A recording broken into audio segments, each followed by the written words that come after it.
What's going on, everyone? So we got a trade, and an absolute out of left field trade, in my opinion. The Jaren Jackson Jr. has been traded to the Utah Jazz. According to Shams, the Memphis Grizzlies are trading star forward Jaren Jackson Jr., John Conchar, Jock Landale, and Vince Williams Jr.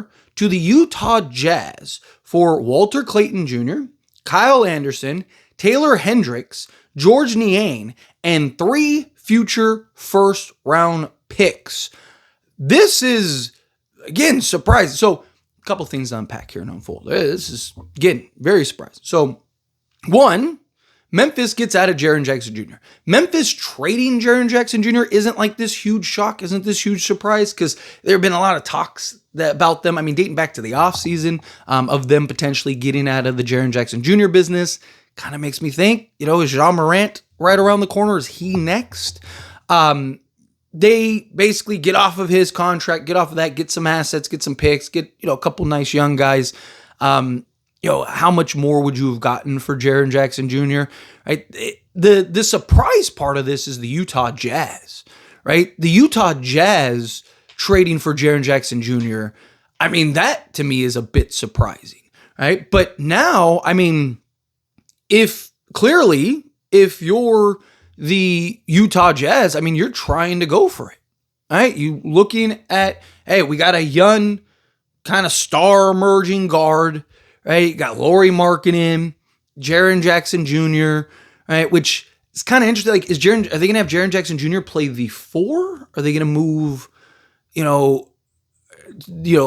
Walker, or not a Walker? Are they going to move a Lauri Markkanen to the 3? Are they going to keep Lauri Markkanen at the 4 and play Jaren Jackson Jr. at the 5? He doesn't really like playing the 5. He doesn't really want to play the 5.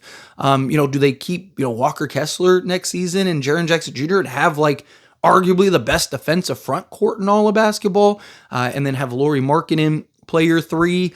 It's going to be really interesting to see kind of how this plays out. Clearly, this signals that Memphis is going into a rebuild, that Memphis is going to tear it down and just kind of hit the reset button. I really don't think that they're going to keep Ja Morant. I think that this is something that we're probably going to see them start to pivot and move away from. I think this signals the teardown. It was kind of like, okay, if they end up trading Ja or Triple J, one of those two means they're moving on. They're going to hit the reset button. Right. And it was just like Ja was seeming to be the guy first. There were some talks that, hey, Memphis and Ja, they were going to try to see if they could work it out. Ja supposedly wants to stay there, and do they keep him? And then they kind of just retool in the offseason, but who are you getting? What are you getting type thing? It's really interesting that they kind of went and pivoted this direction. To me, I think, and again, obviously I don't know, I'm just assessing the situation here. I think that this is something that, the Memphis Grizzlies are going to tear it down, hit the reset button. The Memphis Grizzlies are going to just completely shake this thing up, either this trade deadline or in the offseason. Maybe a Miami ends up landing a Ja Morant or something like that. I could definitely see something like that coming down the lane here.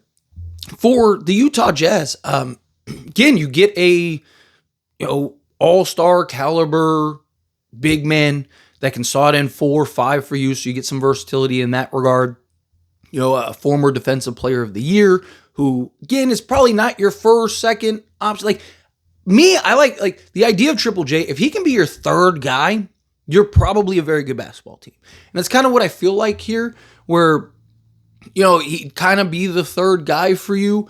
On many nights, he could be the 2nd guy, stuff like that, but gives you that defensive versatility, that defensive anchor. Utah still has a ton of assets, ton of picks, ton of things to kind of build around them. This signals to me that Utah wants to win sooner rather than later. You don't go make a move like this to just sit on your hands. You make a move like this to try to catapult yourself into playing, and being competitive, right? And this season, you're probably a little too far behind the 8 ball to really do any damage, but you maybe make another key move or two this trade deadline. If not in the offseason, you're really kind of gearing up. You're really starting to structure and round out this roster. And you got a couple other nice pieces in this deal as well, right? Like John Conchar, I think is really nice and gives you a player and a piece that you could either keep or send out.